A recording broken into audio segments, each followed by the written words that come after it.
নমস্কার সবাইকে। তো দেখো আজকে আমি বেরোয় পড়ছি আমার পোগো বাবুকে নিয়ে। তো হ্যাঁ, তোমরা দেখতেই পারতেছো পোগো বাবুকে নিয়ে আমি টোটো করে আবার যাচ্ছি, আর আমার সঙ্গে আদিলও যাচ্ছে।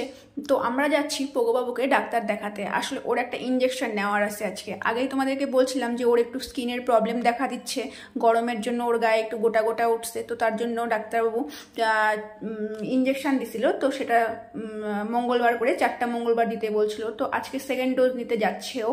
তো ও তো বাইরে বেরোলে প্রচণ্ড ভীতু হয়ে যায়, একদম ভীতু যাকে বলে। প্রথমে তো গাড়ি ঘোড়ার আওয়াজে একদম মানে ও নড়াচড়াই করতে পারে না। তো তারপরে যখন একটু ধাতস্থ হয়, গাড়ি ঘোড়াগুলো সামনের থেকে হুসুস করে যখন যায়, তখন ও দেখতে কিন্তু মজাই পায়। তো দেখো আমরা এখন যাচ্ছি হসপিটালে। আর প্রত্যেকবারই ও এরকম বাইরে বেরোলে কিন্তু হয় আমার কোলে এরকম করে আঁকড়ায় ধরে থাকবে, নয় আদিলের কোলে থাকবে। তো আসলে বাইরে বেরোলে খুব ভয় পায়। তো দেখো চলে আসছি আমরা হসপিটালে। বাবু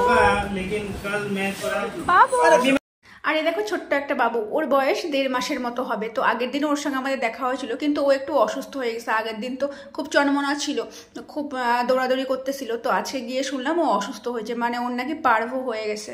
তো যাই হোক, ভ্যাকসিন তো পার্ভোর যে ভ্যাকসিনটা আছে সেটা তো সময়ের আগে নেওয়া যাবে না। তো সেটাই ও দেখাতে আসছিল। আর এখানে আমার ছোট ভাই আসছে, ছোট ভাই দেখছো তুমি? ছোট ভাই দেখছো?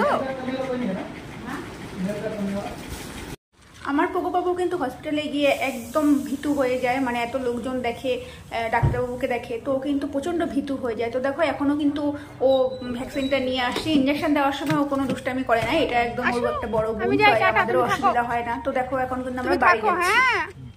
তাহলে আজকের ব্লগটা আমি এখানেই শেষ করি। আমার এই ব্লগটা আর পোগো বাবুকে যদি তোমাদের ভালো লেগে থাকে তাহলে অবশ্যই তোমরা লাইক কমেন্ট করতে তোমরা ভুলো না। দেখা হবে পরবর্তী কোনো নতুন ব্লগ নিয়ে। তো আজকের জন্য টাটা।